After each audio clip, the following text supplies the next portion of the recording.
Hello, my algebra students, and welcome to our lesson 3.6 here within our chapter 3, which is all about inequalities. For 3.6 here, we are going to be talking about solving compound inequalities. So there's an example here of what is a compound inequality, but we'll get into that a little bit more as we progress in through this lesson. Feel free to take notes during this time if you would like to, and we'll probably pause this video to discuss here in class a bit too. So our lesson objective is that I can solve compound inequalities in one variable, meaning that there is one variable in that compound inequality, and then I can graph solution sets of compound inequalities in one variable. So again, it's a lot of solving and graphing. That typically tends to be our trend here within inequalities, is solve and graph. So let's actually talk about what is a compound inequality then. So far, the inequalities that we've seen are what are called simple inequalities, where there's, a variable, there's an operation, we've got one solution, or one kind of, maybe it's less than, greater than, so on. When two simple inequalities are combined in one statement by the words and or, so sometimes we might see it written as and or, and sometimes they're written a little differently as well. The result is called a compound inequality. So really what it means is there's going to be two different kinds of solutions to these problems. That's why it's a compound, meaning more than one. So there's a couple different examples down here. They've got the word version as well as the algebra and the graph. So the first one says all real numbers greater than 2 and less than 6. So we want to show that, we have all real numbers that are greater than 2. So things that are bigger than 2, so think about that, that would be 3 and 4 and 5, but then it has to be less than 6. So really, I'm only showing that it would be 2, 3, 4. But I'm not writing out that whole entire set. I want to use my inequality symbols still. So one way you can do that is by using that and symbol. So we want x is greater than 2, so it says it's greater than, and I want x is less than 6. So sometimes we'll write it like this, and sometimes it'll even be written like this where they combine the two. Okay, so x is greater than 2, which shows me that, or 2 is less than x, but x is less than 6. Okay, so that's showing me that range. And this is how I'd also show it on a graph. We'd have an open circle at 2 and 6 because they're not included, and I'd have the rest of that graph filled in. So they have the same kind of explanation here for basically the same thing, but in case we were actually including that 2 and that 6. So maybe they say greater than or equal or less than or equal, so being mindful of what kind of symbols you are using as well. The other type of operation that we see within compounds are those or statements. And or statements are always written with the actual word, whereas and can sometimes be written with and or they combine them. So, for example, this one says all real numbers less than 2 or greater than 6. So in this case, they're saying it could be less than 2 or it can be greater than 6. So in that case, we're showing that x is less than 2 or x is greater than 6. And so my graph would reflect that. I would have an open dot at 2, an open dot of 6. I want things that are either smaller than 2 or I want things that are larger than 6. Okay? The same thing would kind of apply if, we're talking about those less than or equal or greater than or equal. Remember, that's just going to kind of change that dot. So let's go ahead and start taking a look at some of these examples here. So this first one, we've got a word problem. So let's go ahead and start reading it.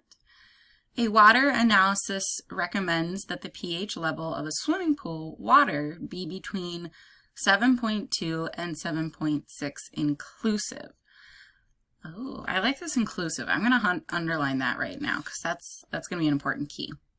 Write a compound inequality to show the pH levels that are within the recommended range.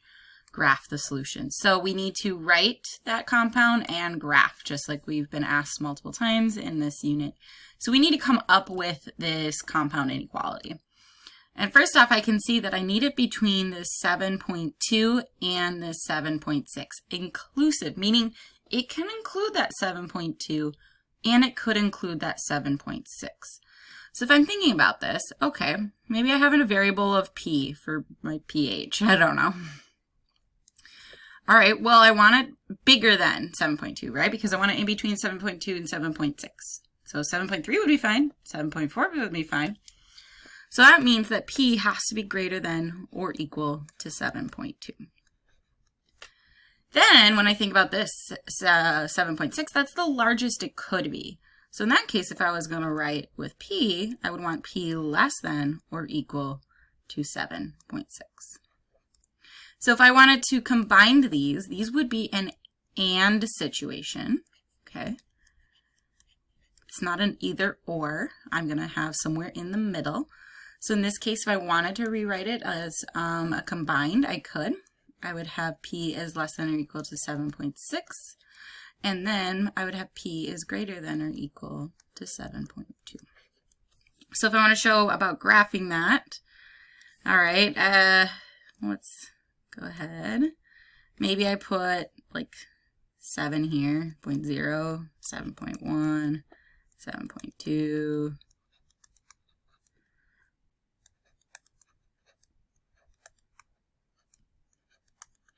It's getting really filled up here.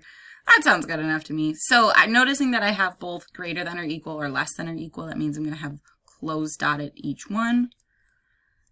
And then they are an and situation, meaning I want the things that are bigger than 7.2, which goes this way. I want things that are smaller than 7.6, and they end up combining together.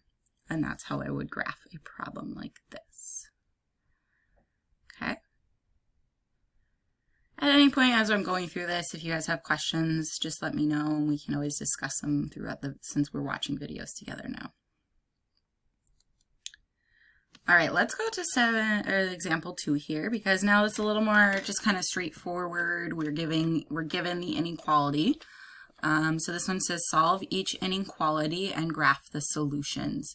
So here's where I'm given the actual inequality. I don't have to like rewrite it or anything, and I need to actually solve it. These ones, if you notice back at our graph, or that little table here more so, we are still working with only and situations, because and situations are written like this, where they're combined. Or situations are all the time going to have that or. Sometimes and does, sometimes it doesn't. So in this case, we're always going to have an and situation, which is always going to produce a graph where they meet in the middle. Okay, so that's one way you can remember how those graphs go. In this case, I break it up into 2 parts. Remember, we're talking compound problems here. So I can I can break these into 2 different equations. What I'm going to do is I'm going to take one of the answers or solutions with that inequality and then take that rest of that algebra part with it. So this would be considered one part of it. 4 is less than or equal to x plus 2. Okay? The second part then would go with that less than or equal to 8. So I'm going to show it a different color. I would still take that equation part and take the 8 this time. So this time, then I would have x plus 2 is less than or equal to 8. Then what I'm going to do is I'm going to solve each one. So I'm just going to stay on the screen just so I can have my pens here. Solve them like I have, just to undo the operation with that x. So the only thing that's happening here is it being added, so I got to subtract it over. These cancel out. I'm left with x is less than or equal to 8 minus 2, which is 6. Okay, so in this case, you still have to solve them. You can't just put a 4 and a 6 and make them meet in the middle. This is going to be the actual part for it. So if I continue solving this one, again, I'd subtract over my 2. In this case, I have 2 is less than or equal to x. So right off the bat, looking at this, I can tell I'm going to need a dot at 2 and a dot at 6. That's what I'm going to start first off and start setting up my number line here. So I'm just going to maybe go by increments of 2. -2, 0, 2, 4, 6, -4. Let's just go with a neutral color here. So I'm going to need a closed dot at a +2. I also need a closed dot at a +6. They're both closed because of that symbol. And we did talk about how these ones are going to meet in the middle, but let's just verify because they say x is smaller than or less than or equal to 6. So yep, I'm going to go this direction. When I think about this, this is saying 2 is less than or equal to x. So which one's bigger? X is bigger, meaning I want to go to the larger side. So yes, it would be moving towards 6, and they would end up being combined here. So let's do the same thing for this one. I'm going to stay on this one. So I'm going to start breaking them up. There is one part of the equation. Here's the other part. I really suggest trying to draw these out with me so you can see. So on this side, that blue one is 2x plus 3 is less than 9. The red part is negative 5 is less than or equal to 2x plus 3. And then I just end up solving them. So I'm going to start solving this one out. 2x is less than 9 minus 6, which is, oh sorry, 9 minus 3 is 6. I would have jumped ahead. Divide out my 2. I've got x is less than 3.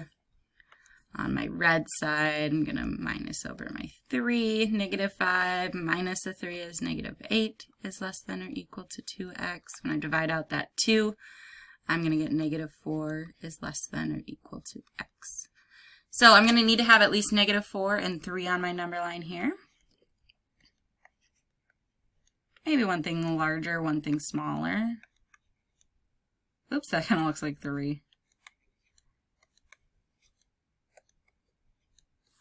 All right. So let's go ahead and plug in our spots. We have a closed dot at negative 4, and we have an open dot at 3. Again, thinking about these ones should match up, but you can go ahead and check with those symbols, and we'd combine them like this. Hopefully we can get to these next few problems here. We've got a couple more equations to look at, because we have not talked about OR situations. So either or, those are the ones that separate on the opposite sides. So they're a little easier because they're already broken up, and you just solve them as you would. So in this case, I've got this equation or this equation, and or, but we have to solve both. Can't just pick one. It's not a, you get to do one or the other. So in this case, I would move over the 4. It's a negative 4, so I'm going to add a 4. So then I have a is greater than 5. I'm going to keep this or symbol. And then I'm going to also move over this 4 again, adding 4. This time on this side, I get a is less than negative 3 plus 1, which is 1. So I'm going to have 5 and 1 at least on here.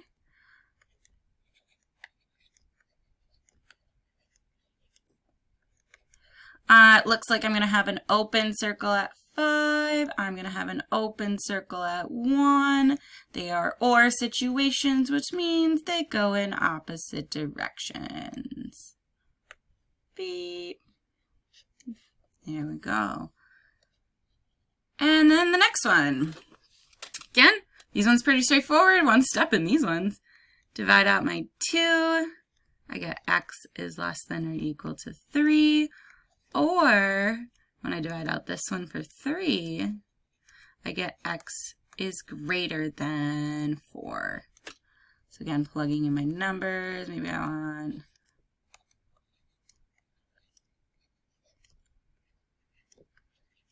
in this case, I'm going to need a closed dot at 3 because it's less than or equal. So less than or equal meaning I'm going to go smaller. And I need an open dot at 4, and it's going to be things that are larger, so going my opposite direction. Okay? So ands meet in the middle, ors go the opposite direction. We might get to one more of these problems here, and that's all right. The last one is talking about creating a graph or an equation from these graphs. So in this case, I know that this one's an or because they're going in opposite directions. So I'm going to say maybe I just want x. Okay, x is, and I have negative 1 here. Well, x is going smaller than negative 1, so it's going to be less than. There's no or equal because it's not a closed-in dot. Or I have x is, it looks like 7, and this time it's greater than or equal. Okay. See if you could figure out that B one here. I'm going to write it out quickly. We only got a couple seconds left.